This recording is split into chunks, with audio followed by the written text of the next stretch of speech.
Hello friend, स्वागत है आपका मेरे यूट्यूब चैनल में। तो आज की क्लास में हम देखने वाले हैं एक्सरसाइज 6.2 का हमारा अध्याय चल रहा था त्रिभुज। उसका आज प्रश्न नंबर 9 देखने वाले हैं। तो चलिए वीडियो को बिना देर के शुरू करते हैं और देखते हैं कि क्वेश्चन नंबर 9 के स्टेटमेंट में क्या बोला गया है। तो चलिए, यहाँ पर हमें दिया गया है कि ए बी सी डी एक समलंब है। ए बी सी डी एक समलंब है, तो हमने ए बी सी डी एक समलंब यहाँ पर हमने खींच दिया है। ओके।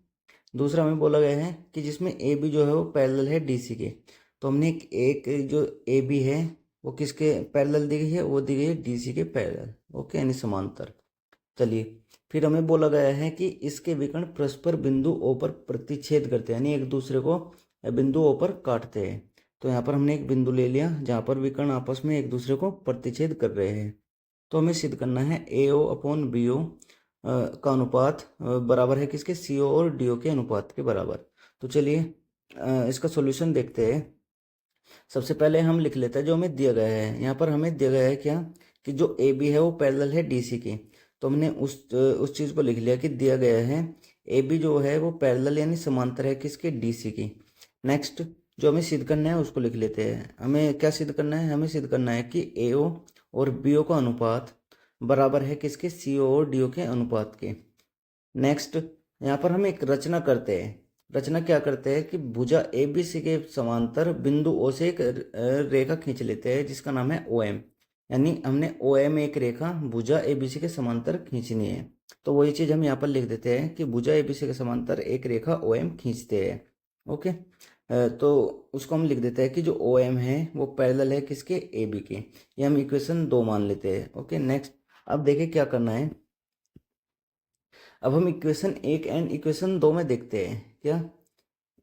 हिंदी में लिख देता हूँ, समीकरण 1 व समीकरण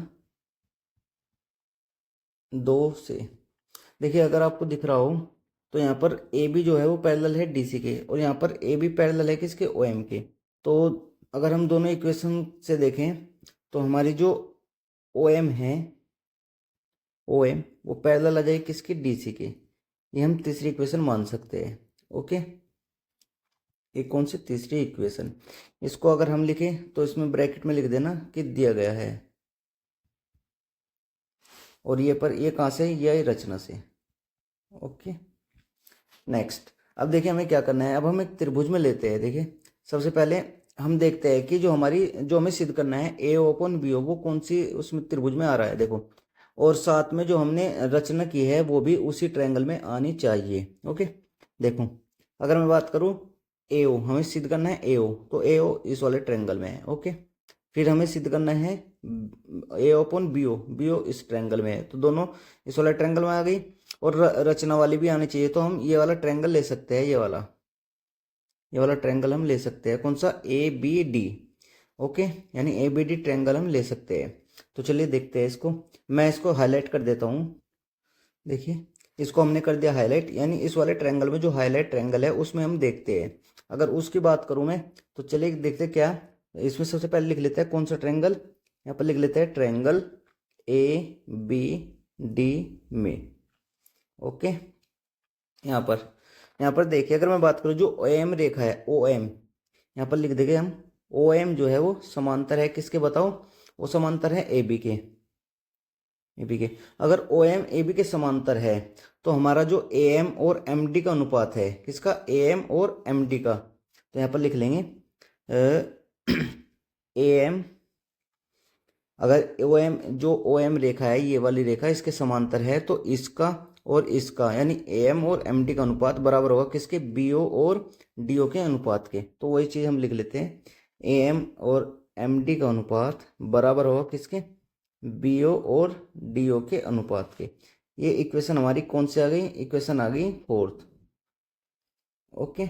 नेक्स्ट अब देखते हैं दूसरा ट्रायंगल। दूसरा ट्रायंगल कैसे लेना है बताओ। तो दूसरा ट्रायंगल मैं इसको वो कर देता हूँ, एक सेकंड ऐसे रहना।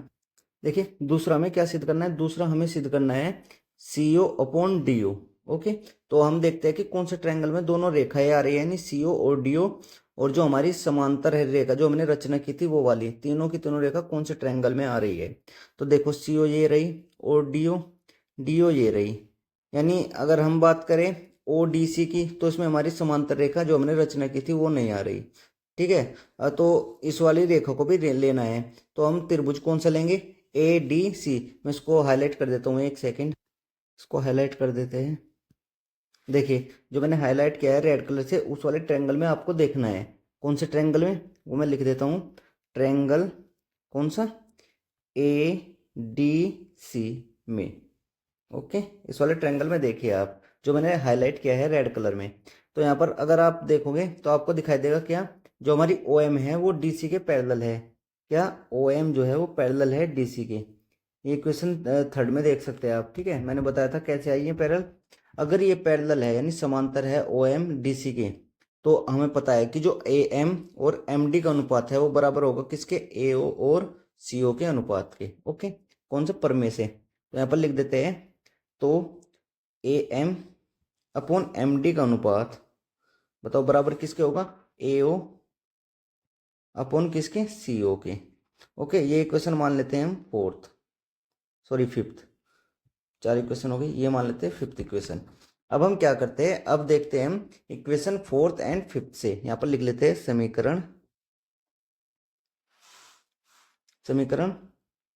फोर्थ व समीकरण 5 से। ठीक, तो यहाँ पर देखिए क्या देखते हैं हम, एक सेकंड।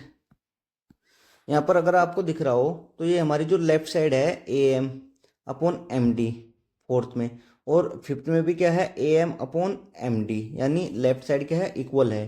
तो हमारी जो राइट साइड है ना वो भी इक्वल होगी, यानी B O upon D O बराबर होगी किसके, ए ओ अपॉन सी ओ के। ओके, तो चलिए इसको लिख लेते हैं समीकरण हाँ, क्या आ जाएगा बताओ, ये आ जाएगी, लेफ्ट साइड तो इक्वल है तो इसकी राइट साइड यानी B O upon D O बराबर आ जाएगी किसके, ए ओ अपॉन सी ओ के।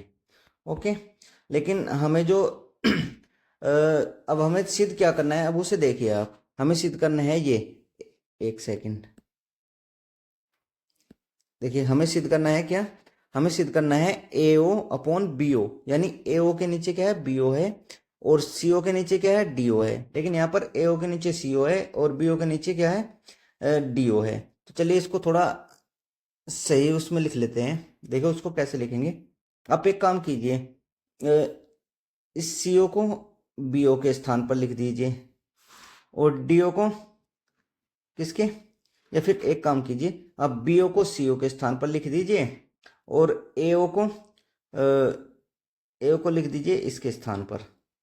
ओके, तो चलिए देखते, ओके तो चलिए देखते हैं क्या आएगा।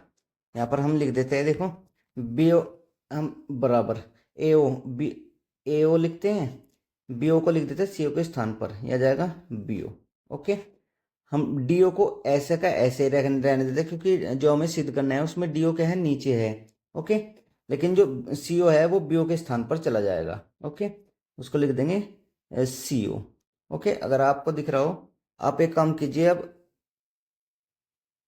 आप ए डी ओ और ए ओ को मत छेड़िए, आप सिर्फ बी ओ और सी ओ को एक्सचेंज कर दीजिए। मतलब बी ओ को सी ओ के स्थान पर, सी ओ को बी ओ के स्थान पर, ऐसा कर सकते हैं हम। ओके, तो अगर आप देखोगे तो ये हमारा जो सिद्ध करना था हमें वही आ जाएगा। ओके, यही हमें क्या करना था, यही हमें प्रूव करना था, तो ये हमारा प्रूव्ड हो गया। ओके, उम्मीद करता हूँ कि ये क्लास समझ में आई होगी। आज की क्लास में बस इतना ही, धन्यवाद।